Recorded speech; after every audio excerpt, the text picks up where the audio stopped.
ആരൊക്കെ പറഞ്ഞ് അമ്മാളിനെ പോയി സിംലയെ കൊണ്ടാക്കാൻ പറഞ്ഞ് കൊട്ടിയത്ത് സിംലയിൽ ജോലി കൊണ്ടാക്കാം എന്ന് പറഞ്ഞ ചില സമയത്ത് എന്തോ പറയണമെന്ന് എനിക്ക് പോലും മനസ്സിലാവുന്നില്ല.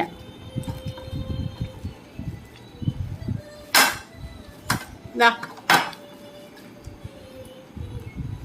ഞാൻ തന്ന നീ കഴിക്കത്തില്ലേ?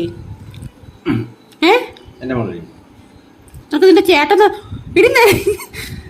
ഇടി നന്ദിയില്ലാത്തോളെ. ഇത്രയും നാള് ആഹാരം കൊടുത്ത ഞാൻ തുപ്പിക്കളഞ്ഞ അടി കിട്ടും. എന്തോ മാളു